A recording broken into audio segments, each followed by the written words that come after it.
estado do Tocantins é o mais novo da República Federativa do Brasil. Foi criado em 1988, após décadas de lutas por autonomia política, com território no norte goiano, mas já conhecido como Tocantins. Atualmente, após essa conquista de espaço, os desafios desse ente da federação são outros. Questões fundiárias e ambientais, sociais, são temas constantes na pauta do Estado. E hoje, dando continuidade à nossa série de entrevistas sobre os trabalhos das seccionais da OAB, vamos perceber que a OAB Tocantins está atenta a todas as questões do Estado e tem desenvolvido um trabalho permanente em parceria com o poder público e com a sociedade tocantinense. Nossa conversa começa agora.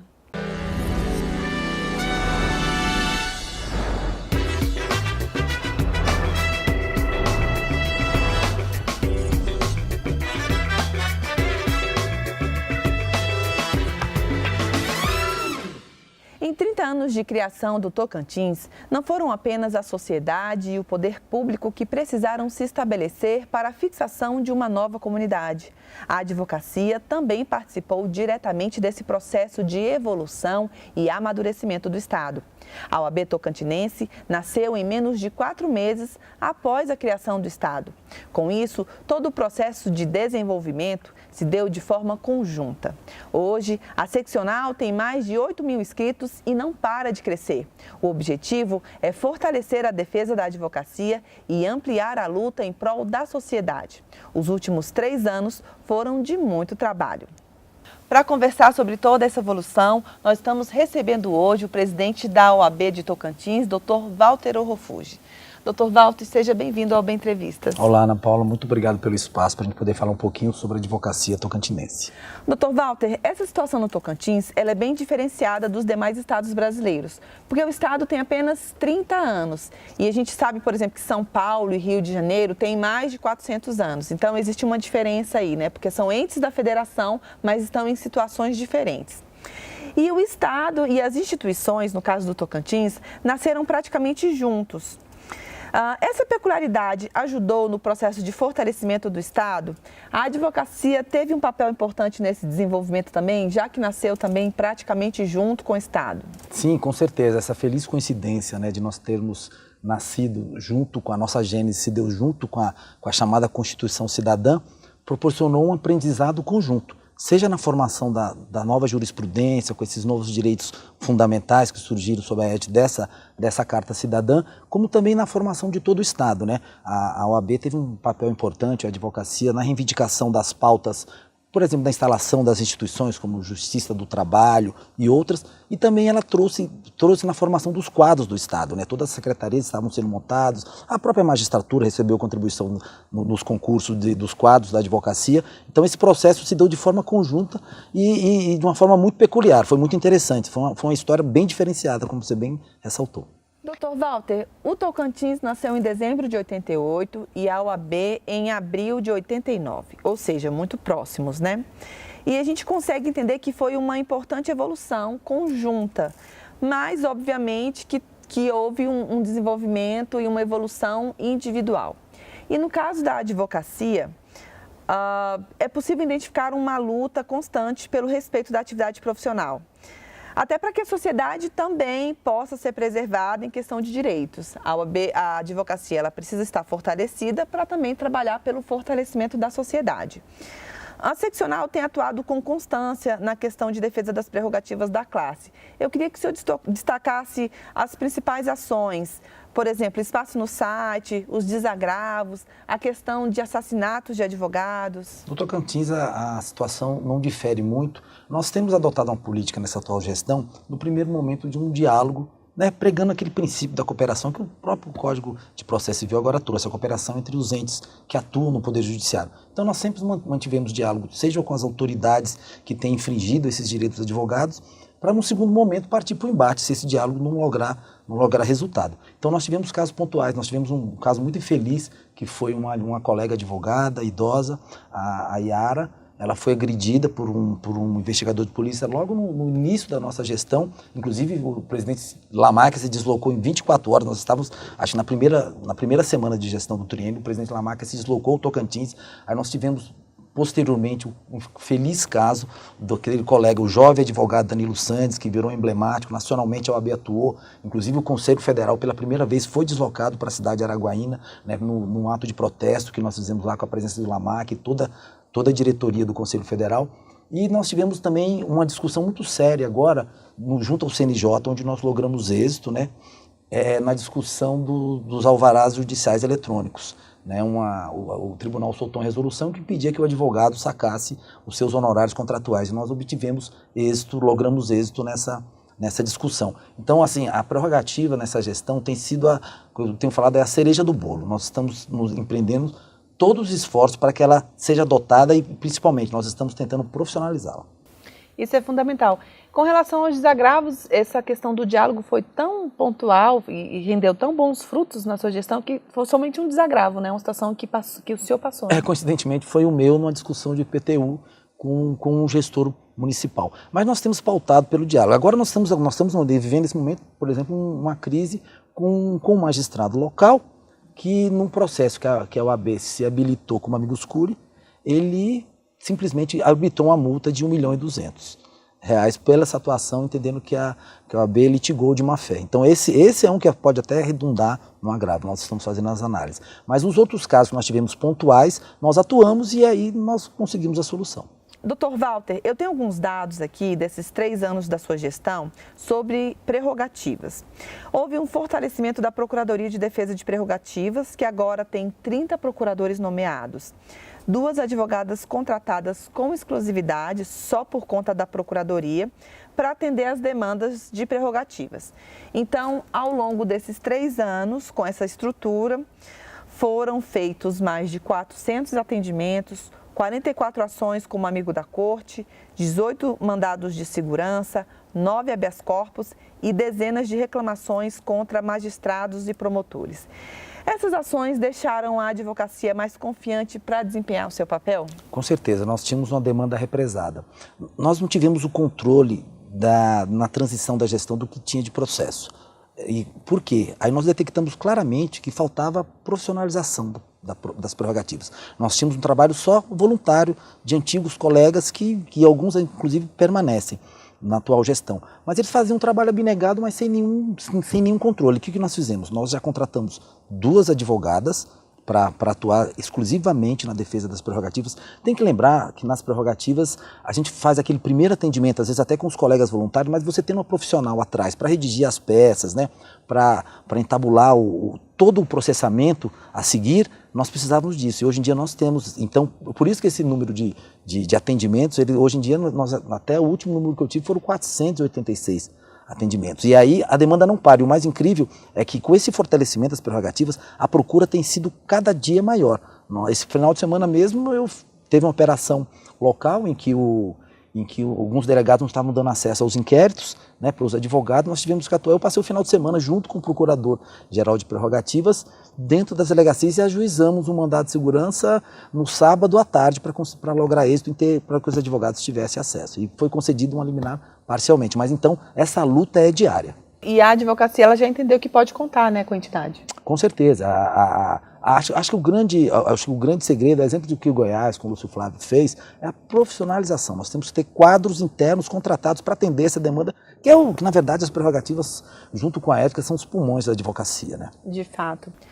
Para garantir uma atuação consistente tanto para a advocacia quanto para a sociedade, a seccional tocantinense precisou se reestruturar física e estrategicamente, fortalecendo o trabalho das subseções e das comissões da ordem. O presidente da seccional de Tocantins, Walter Ofuji, está conosco hoje e vai explicar melhor todas essas ações agora. Dr. Walter, com relação às subseções. Por agora foram inauguradas 3 sedes de subseções nos municípios de Dianópolis, Colinas e Tocantinópolis, que estão relacionadas com o projeto OAB em Campo, uma iniciativa que aproxima a advocacia do interior e das necessidades de quem está lá, né? Além dessas, quantas mais foram inauguradas ou reestruturadas e como que o senhor avalia a importância das subseções da ordem? Nós detectamos durante a campanha, né, antes de iniciar esse treino, que existia um clamor muito grande do interior em relação à atuação da seccional, uma proximidade. Então, depois do primeiro ano que nós conseguimos nos estruturar financeiramente, conseguimos pagar as contas herdadas, nós partimos já em janeiro para visitar. E aí eu tive a ideia de visitar, em primeiro lugar, o Bico do Papagaio, que é uma região emblemática, né, sempre isolada. Então nós estivemos lá, e aí qual que é a ideia do OAB em Campo? É transferir toda a estrutura para o interior durante alguns dias. Então nós chegamos lá com o TED, explicamos como é que funciona o TED, com estrutura de prerrogativas, levamos as secretarias, e lá nós fazemos uma interlocução com a advocacia local, colhemos uma pauta, né, e interagimos com os outros. Se tem problema com algum magistrado, eu me reuni com esses magistrados que estavam causando problema, com delegados, fizemos toda a interlocução nas comarcas. E daí, dentro e depois nós extraímos um relatório para tentar atender os anseios. Então, logo depois nós levamos o quê? A estrutura necessária, computadores, em alguns casos nós conseguimos as 3 subseções com apoio do Conselho Federal e toda a diretoria aqui da Caixa de Assistência do Tocantins. Então foi um trabalho muito importante, porque às vezes o advogado do interior, ele realmente fica lá muito isolado, né? E precisa desse suporte. A gente tem uma visão muito clara que o advogado do interior, ele é a ponta de lança, né, da advocacia. Ele fica num lugar mais isolado e a gente também tem a consciência que o advogado da capital, ele precisa de uma OAB fortalecida no interior quando ele vai lá atuar, seja por uma simples estrutura, ou seja para as autoridades reconhecerem que tem a OAB ali e as arbitrariedades não podem ser perpetradas. Isso é uma visão importante, né? Porque o advogado, embora do interior da capital, ele está em todos os lugares. Sim, e ele paga anuidade igual qualquer outro advogado. E a OAB tem que ter essa consciência de solidariedade também. Se discute muito não. Na capital tem um número mais expressivo de advogados, os investimentos têm que ir para lá. Não.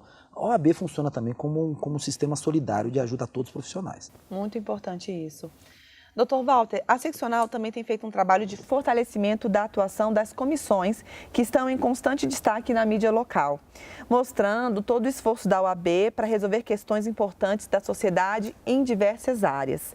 Como nasceu essa estratégia de enfatizar o trabalho das comissões, em que os presidentes, eles têm toda a liberdade de mostrar o trabalho, as ações elas não ficam todas personificadas só no presidente, né? O senhor teve essa preocupação de mostrar que existe um trabalho conjunto, é uma parceria e que outras pessoas estão envolvidas. Como que tem sido essa iniciativa? Nós tínhamos um conceito muito claro de gestão, de uma gestão descentralizada e sem a personalização da figura do presidente. Tanto é que depois de 3 anos eu não vou para a reeleição. Já existe quadros qualificados dentro do grupo que vai disputar a sucessão. Então nós tínhamos uma estratégia muito grande. Nós tínhamos a consciência também que a diretoria e somente o conselho, nós não conseguiríamos abarcar toda a pauta que nós entendemos, que a pauta tem que ser classista, mas a pauta também tem que ser, a gente fala lá no Tocantins, a OAB boa para a sociedade, boa para a advocacia. Então, qual foi a estratégia? Empoderar as comissões. E aí nós abrimos o leque de comissões. Surgiram muitas críticas que o Tocantins não tinha vivenciado isso, a exemplo de outras seccionais, que tem muito mais comissões. Mas nós atingimos o número, pela primeira vez na história, de 50 comissões. E o resultado foi surpreendente. E a contrapartida era deixar as comissões atuarem com independência, lógico, monitoradas pela diretoria e pelo conselho, mas com a independência e a despersonificação.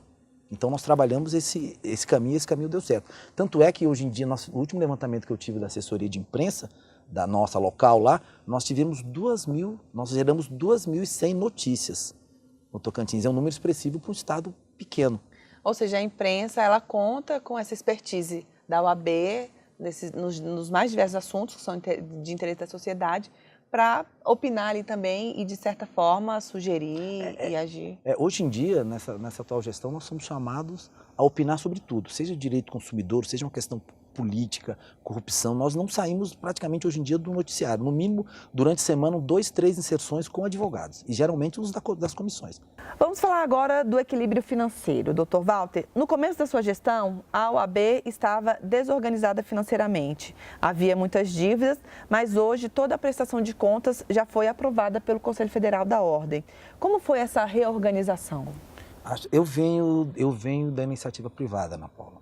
Eu geri jurídicos de algumas concessionárias de energia, eu venho do setor elétrico, e eu tinha uma clara noção de o que é uma administração eficiente. E a administração também é eleger prioridades, né? Então nós tínhamos A primeira prioridade da gestão, quitar as contas herdadas das outras gestões. Né? Então nós tínhamos um passivo de R$1.100.000 e nós partimos no primeiro momento de muita austeridade para quitar. E aí deixamos de fazer alguns eventos. Tinham eventos tradicionais, como o Baile do Rubi, que ele gerava, nos últimos 6 anos, a média histórica era de prejuízo de 180 mil por noite. Nós agora estamos, por exemplo, nós estamos entregando uma subseção, a subseção de Gianópolis, ela saiu por 380 mil. Quer dizer, com 2 bailes do Rubi, fazia 3 anos, nós estamos entregando uma sede que vai ser para sempre, para a advocacia usufruir todo dia. Então nós mudamos o formato, nós comemoramos o Dia do Advogado, hoje em dia com uma festa mais inclusiva, né? Mais inclusiva, com valores menores, e também nós trouxemos a concepção da profissionalização dos servidores. Nós fizemos um trabalho de gestão de pessoas junto a eles. No primeiro momento, logo que assumimos, fizemos um diagnóstico de cada colaborador, e aí nós fizemos a troca e trouxemos profissionais de mercado. E essa racionalização, ela é muito eficiente, né? Tanto do ponto de vista de recursos, quanto do ponto de vista de resultados do trabalho, né? É aquela história, né? Nós temos que ter a certeza que nós estamos trabalhando com o dinheiro do advogado e da advogada. Os interesses da sociedade civil são uma preocupação da OAB. A ordem está em constante sintonia com as necessidades do cidadão e sempre à disposição para garantir direitos e melhorias para a sociedade. No estado do Tocantins, a atuação da entidade é permanente. Dr. Walter, a seccional teve uma atuação muito importante com relação à cobrança do IPTU no estado. Como que foi essa situação? A nossa comissão de direito tributário e direito urbanístico detectou um aumento exacerbado no IPTU, que ele atingia até 200% em determinadas regiões da cidade. Aí nós, no primeiro momento, tentamos manter um diálogo com a prefeitura local. Não logramos êxito, e aí partimos para a judicialização da discussão e conseguimos uma liminar e conseguimos barrar aquele aumento do IPTU, e houve um reconhecimento muito grande para a sociedade. Esse foi um exemplo muito claro para a advocacia local, porque hoje em dia o sistema OAB, ele discute muito isso, né? Tem pessoas que entendem, né, colegas que entendem que a OAB deveria ter uma atuação mais sindical, voltada exclusivamente para os interesses da classe. Nós entendemos que não. Primeiro que a Constituição nos deu um ônus. Nós temos que lembrar que a OAB foi importante para a redemocratização do país, né? Todas as pautas cidadãs, elas sempre contaram com a contribuição da OAB. E por isso que a entidade é valorizada. Tem uma característica diferente, né? Ela é sui generis, né? Ela não pode ser só realmente da classe, né? Sim, e a gente tem a clara visão de que quando nós cumprimos esse nosso papel, nós atuamos, nós somos valorizados. Então nós vamos ter essa clara ideia, e a advocacia tem que marchar unida nesse propósito, de ser boa para a advocacia, para a classe, mas também ser boa para a sociedade. No primeiro programa dessa série, eu falei que, além de representar a classe, a Constituição deu a missão para a OAB de ser representante também da sociedade civil. Sim. A OAB é legitimada para realizar diversas ações, por exemplo, propor ação no Supremo Tribunal Federal. A OAB também ela atua na composição dos tribunais brasileiros. Sim. Tem uma responsabilidade muito grande em diversos aspectos, né? E essa responsabilidade, ela está mais acentuada por conta dessa crise institucional que nós passamos. De fato. Nós estamos num momento que existem posições, esse momento de fla-flu no Brasil, né? Posições muito radicais, né? Um embate muito grande, e alguns direitos constitucionais vêm sendo discutidos, e o pior, com a aceitação da população que não entende. Então a advocacia também tem que ter essa consciência muito clara de algumas posições contra-majoritárias. Na hora que nós tivemos que defender a ampla defesa, né, o caso da atuação aqui do Conselho Federal nas conduções coercitivas, para a mídia é muito interessante, às vezes para o cidadão comum, ele vê, não, tem um meliante sendo preso, um corrupto sendo preso, mas ele também tem que sofrer a sanção do Estado, mas dentro de um processo legal, do devido processo legal. E nesse momento a OAB é muito importante para a consolidação desse Estado democrático de direito. Para a aplicação direta das leis, né? Sim. Porque se ele cometer um crime, ele tem que pagar de acordo com a pena justa depois do devido processo legal. Realmente existe esse trabalho de conscientização que realmente a sociedade precisa perceber a letra da lei sendo aplicada dessa forma. Sim. E a OAB tem realmente feito isso. É um trabalho importante. Dr. Walter, uma atuação também que a OAB faz, que é constante, tem a ver com melhoria no sistema penitenciário. Em um encontro de diretores e gestores da Secretaria de Cidadania e Justiça, que também contou com uma breve presença do governador do estado, né, o Dr. Mauro Carlesse, a entidade falou do projeto Responsabilidade Compartilhada com a Segurança Pública. De que forma a OAB quer compartilhar essa responsabilidade? Quais são as propostas? Essa reunião que nós fizemos foi semana retrasada, mas na verdade o projeto de responsabilidade compartilhada, ele iniciou em 2016. 2016 foi aquele ano das rebeliões nos presídios, né, que o sistema carcerário implodiu e a violência se alastrou. Lá na região nós temos hoje em dia, o exemplo do Nordeste, aqueles crimes que eles têm alcunhado de novo cangaço. E também na região chegaram as facções. Então, juntado isso somado à crise financeira que o Estado atravessava e o país atravessa nesses últimos anos, nós tivemos um quadro deplorável e crítico em relação à segurança. O que nós fizemos? Foi logo uma das primeiras ações da gestão. Nós começamos a realizar audiência pública e fizemos interlocução com alguns órgãos, dentre eles a Assembleia Legislativa. Uma deputada, a deputada Luana, que era presidente da Comissão de Segurança, ela absorveu esse projeto e aí nós começamos a fazer as audiências públicas em praticamente todos os estados. Nós não só discutimos a questão do policiamento repressivo, preventivo, mas nós fomos para dentro das unidades prisionais, porque para nós é muito claro, o Conselho Federal tem falado isso, o presidente Lamarck tem repetido isso, a solução da violência passa pela solução do sistema prisional, porque senão nós estaremos somente enxugando gelo e entregando mão de obra para as facções. Eu estive com o presidente Lamarck em Roraima, no encontro dos presidentes, né, da região norte, nós vimos uma unidade prisional lá que é uma masmorra medieval. Não existe ressocialização, né? Não existe. E o grande segredo do sistema prisional é a ressocialização. Nesse encontro recente que nós tivemos com o governador Mauro Carlesse, nós fizemos isso. Aí, esse projeto de responsabilidade compartilhada, ele gerou relatórios e nós entregamos para a Assembleia para que eles pudessem fazer a dotação orçamentária adequada. Porque muitas vezes o gestor, os quadros de segurança pública, as polícias, elas trabalham, mas sem um orçamento adequado. E foi isso que a OAB tentou contribuir nesse processo. Uma contribuição bem relevante, né? Não, bem relevante. Nas audiências públicas, na primeira houve até um clima de conflito com o governo, então o ex-governador da época. Mas logo depois, nas outras, na segunda ou na terceira audiência pública, já se fizeram presente o secretário de Segurança, a secretária de Cidadania e Justiça.